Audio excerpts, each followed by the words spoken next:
Welcome to Decker Tech, where we build unique decks that most people haven't seen, and we always play them in the best of 3 ranked matches so that our opponent actually, has a little invested in the match, cares about what's going on, doesn't rage quit, doesn't just randomly exit the match, and we can get a good game. Also, in Arena, you want to avoid best of 1s because of the hidden mulligans. So best of 3 is the place to be at, where if you want to kind of test the deck idea, play it out, and see how it would work before you buy it in paper. That's the biggest thing I like for Arena is I make these crazy weird deck ideas. I say crazy weird, but these new deck ideas that I haven't seen anyone else play, and playing around cards that I want to play or I have in person, and seeing how it kind of plays out against the meta or a bunch of other decks playing of solid quality. So today's deck is Stories of the Sea.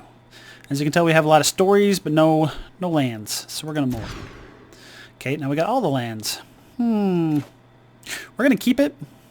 The Leyline Enigmatic represents a Cavalier of Gales on turn 4. And we're hoping to draw something in the meantime, I guess. And we just don't want to go to 5 when we have an acceptable hand here. Now, the deck can run on just 1 green, but a Cavalier of Gales requires 3 blues, so we're actually going to go like such. And we are first, so the card disadvantage of going to 5 would be horrendous. Okay, mono white, or some sort of knights. Okay, at least we found some interaction that's good for us. We don't need to tip the hand that we're playing Simic yet. We can just be mono blue. Yep, no interactions until you cast a spell. The first spell you cast, though, I'm going to counter it. We are so far behind at the moment that... Yep, that's acceptable. We'll counter that.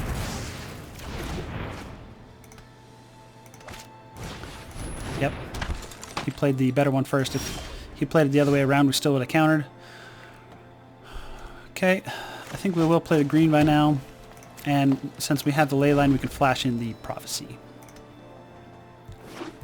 Get a little more information before we scry. And also pretend like we have a counterspell. That's the best part about Leyline of Anticipation, to be like, oh look, I can counter your spells. I'm not really going to because I don't have it, but I can pretend. And like I said, next turn is a Cavalier of Gales. Yep, resolve. X equals 3, so this is some other iteration. So, view battlefield. Next turn, we play a land, we Enigmatic, we Leyline, get a Gales. So I don't think we need the land on top, and I don't think we actually need an Omen of the Sea. So I think we're fine just digging for something more powerful.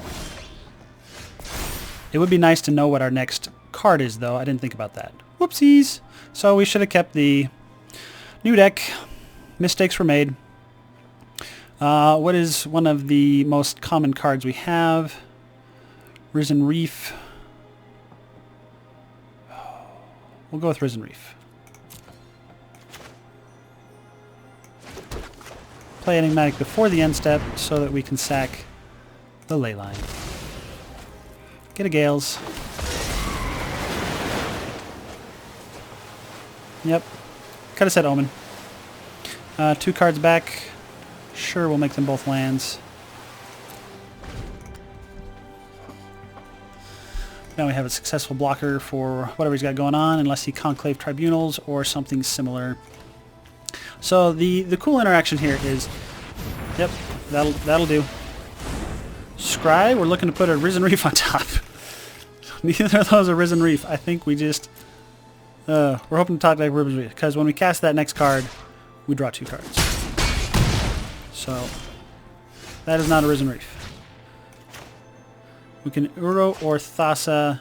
So the Prophecy is going to turn into a Risen Reef, ironically enough. Or a Beast. Well, actually, we'll probably turn it into a Lovestruck Beast. So this 2-cost enchantment will turn into a 3-cost creature. So we're going to have a Lovestruck Beast. We don't need a Flicker or Lovestruck Beast. So I think we Uro, hope for a land to play the Omen. Or I guess we could Omen first, guaranteed a land. Yeah, I played that backwards. Omen first. There's all sorts of practicing that you have to do with new decks, and we have not gotten that practice in yet. Because if I Omen to the Sea, I have 3 cards I'm looking at to get a land. I find that land, I play it, I then play Uro. Problem is I do have to make sure... Yeah, and I just leave one of each color open. So we could have gotten another land in play. Like, we could have played a whole new card, had an extra land. So we're definitely behind where we should be right now. We have 4 cards in graveyard, not enough for the Uro. We could play Thassa and sack it to the Enigmatic to get a Cavalier, or we could just play the Enigmatic and sacrifice both Enigmatics into each other. When it dies, put a counter. A counter is not something we like to see, but we'd rather have a counter, or I think we'd rather have him have a counter than another creature. So Enigmatic, go to end step, sacrifice each other.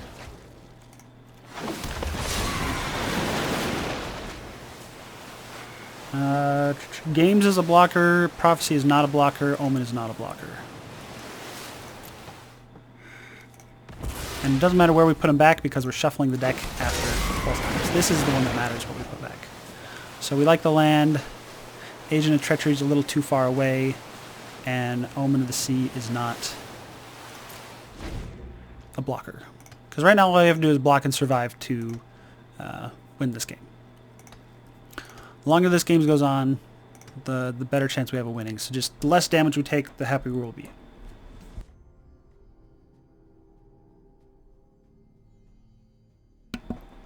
I'm thinking we might go up to a 3rd Cavalier Gales, because sometimes it'll be I can Enigmatic for Gales, and I just don't have enough in the deck. But it is nice to know that we can turn 2 Enigmatics to 2 Gales. So he still has enough creatures that we don't want to swing in on him. We know the top card is not a land. So Risen Reef does not put a land into play, and Uro does not find a land. We can escape our current Uro and just start swinging with him. I think that's what we do.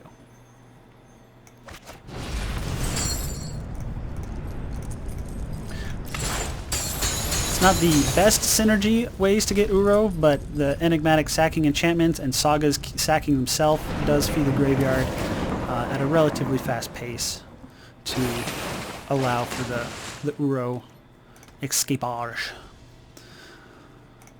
I still don't feel comfortable attacking. He's got way too many, especially with the tap downs.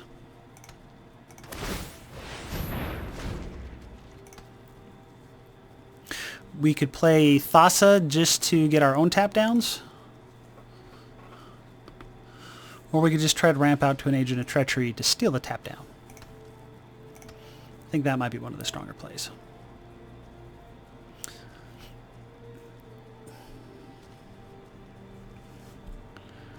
It's interesting that he played a Serpent for 1.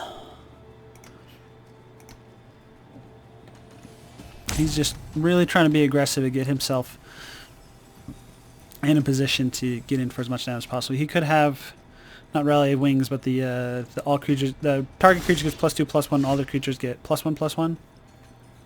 So Enigmatic doesn't do anything until we get something else in play. Thassa can flicker the Gales,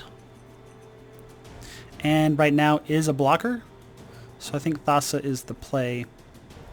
We could Omen of the Sea to find a land and then do a Thassa. Like, let's not make that mistake from last time. So Omen of the Sea. He's still got tap down and cast an art. No, he doesn't have castle activation. He needs one more land for that. Just trying to see what options our opponent has. He could have some... there's not much instant speed removal. He could have another giant killer at instant speed that he's considering to use, which he'll probably do as soon as we do the Thassa thing. Okay, so we just want land. Hey look, that's 2 lands, and I think we're happy to see both. That means next turn, Agent of Treachery. So we can swing in with 1 Gales and then target it with the Thassa. And we're also going to swing in with the Uro, or... because right now Uro's only blocking 3 damage, and it's going to gain us some life.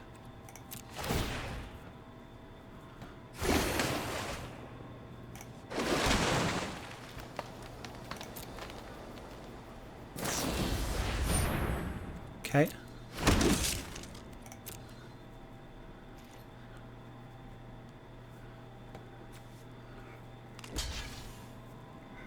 Okay, it's nice of him to block. I don't think he needs to. I mean, it's protection from multicolor, so I mean, I guess...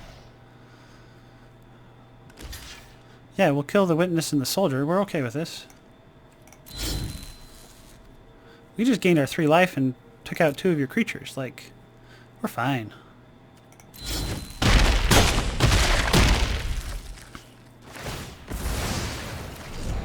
Okay, resolve. And we play the Thassa to flicker the Gales. And then next turn it's Agent of Treachery, flicker the Agent of Treachery. Not my favorite thing to do against people, but if the deck has enough synergies going on, unfortunately you gotta play into the synergies. We do prefer to use the Kiora Best the Sea God as a way to steal our opponent's stuff, because it's much more on theme. But if you look at this guy, Agent of Treachery is holding a scroll, and he's in a library, and this is called Stories of the Sea, and this is all about storybooks and sea creatures and ocean. So, okay, opponent had enough. Let's see what game 2 looks like. So, Essence Capture, yes.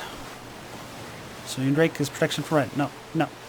Color stuff, none of our color hate helps against mono white. Now, I am worried about what he can do to pump his team. So I kind of like a negate, but at the same time, I think Quench will do it. We'll just take out the Tail's End, bring in the Essence Capture. Maybe take out some of our top stuff to put in a negate, but I don't think there's much we'd have to be holding up the 2 mana the whole time. I think it's fine that if we just get to X amount of mana, we just keep playing out threats and big creatures and blockers and stuff like that. So our goal is just minimize as much damage early game and to kill off as many of his creatures as possible so that when he does his big mass pump spell, he can't get in for lethal damage. And the pump spell that I think we're playing around is the target creature gets +2/+1, and all of the creatures you control get +1/+1. I'll give you the name of it if I can remember it, but I just remember the effect. So, hands that we need to keep. Need blockers. And basically any blocker is a good blocker because his 2/1s can be blocked by our 1/1s and such. And if he has to use pump spells early, that is fine. So, Essence Capture is a counter spell, but we don't have 2 blue. We do have a Risen Reef into an Incarnation. And we have a high chance of drawing a blue. I think we might have to change the mana base to put a little more blue in, but we're going to risk getting the second blue for Essence Capture, because Essence Capture will be good all game. And we do at least have the Risen Reef. We could have maybe mulliganed, maybe looked for a Quench, or 2 blue mana. Yeah, so that's that 2/1 we're talking about. Yeah, there's the second blue. We're good. So blue, Essence Capture, 3rd mana, Risen Reef. And we're just trying to stem as much bleeding as possible. Yeah, that's a good way to tap down a bajillion of our blockers. I agree. This deck is not currently running its full set of shocks. Oh, Essence Capture did not catch the banner. That's awkward.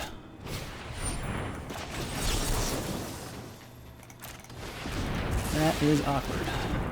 3, 4, 5, 6, 7. Whew. It's painful. Drawing a bunch of lands after we had kept a 4-land hand. I say a bunch of lands. We've only had 1 draw, right? 2 draws? 2 draws. We drew 2 lands after we kept a 4-land hand, so maybe this might be a lesson in bad mulliganings, which we've never seen from me before. No, never. I don't keep risky hands. I would be a horrible person to do that. Okay, that represents 2 blockers. That's good. We only have 2 Lovestruck Beasts in the deck, because the main thing we normally fetch up is Risen Reef. I might consider putting a 3rd one into sideboard. 3rd Lovestruck Beast. Or maybe just doing 3 Risen Reefs and 3 Lovestrucks. Okay, he is out of cards. He can represent a tap down.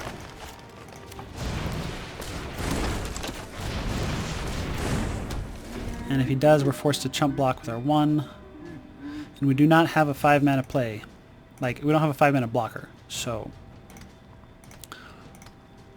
dangerous. Yep. So he gets in for 4 damage, and then if we don't draw Cavalier Gales, even if we draw Cavalier Gales, he gets in for 4 damage again. So I think this is game unless I'm missing a card in our deck that I don't know about. Unless we draw another Lovestruck Beast, in which case it's still really close. No, it's definitely game. That is a good game, good game. Okay. So as many blockers as possible. Getting that Heraldic Banner cast was really painful. I think bringing in the Negate would have been a better idea. And maybe just bring in the Whirlwind Denials just as more early-ish counterspells. Kind of keep him down off his game. So maybe get rid of the Kioras and the Agents. Leyline is still okay just because it's an early... but then... Yeah, it's an early Enigmatic into a Cavalier. Only other things that don't block are the Omens of the Sea. But I don't think there's anything else we need to bring in. I mean, we could do an Erasure. It's whether we want to do an Erasure or an Agent of Treachery. Or Kiora Best the Sea God. I think it has to be an Agent of Treachery. We'll do one of. Okay.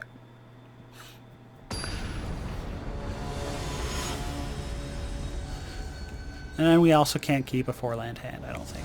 That, at least not when he was on the play. Now that we're on the play, it's a little safer. Ugh. Okay. Remember what I said about risky hands? I am just a sucker for risky hands. So I could Prophecy or hold up Quench. I think we hold up Quench.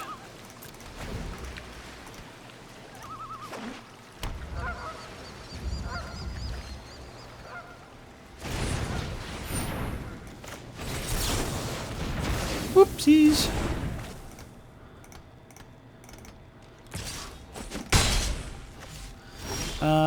Uro or a Prophecy? Probably a Prophecy, to be honest.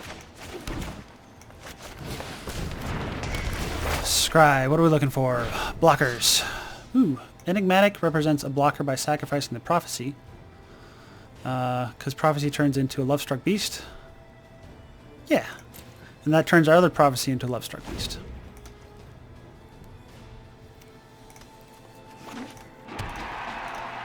Okay, Mobilized District. That's a exciting card to have. Okay, Lovestruck can successfully block either of these. So we are happy with... Doesn't matter what we say because we are going to kill it. But we're just going to name it anyway because we're prophesying of what creature we're going to get.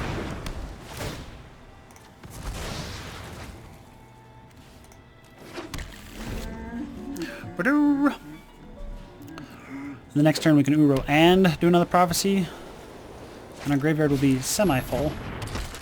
Not nearly full enough. Ooh, or we can end an Incarnation for 2 Cavalier of Gales. I think that's the stronger play.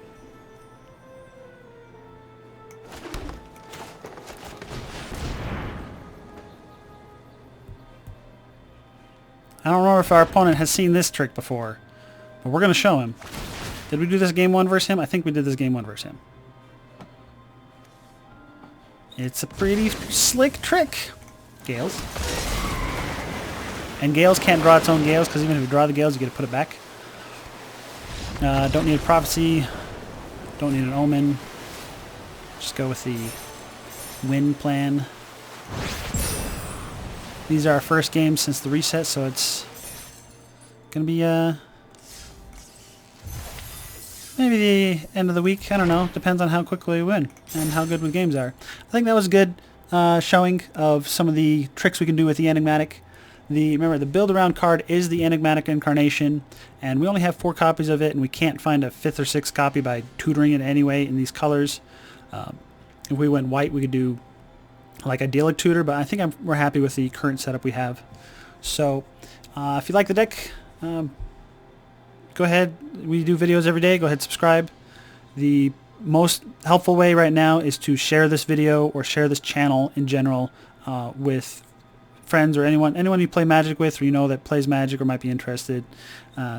And let me know what else you want to see. If you want Patreons directly choose what we do, that is in our description.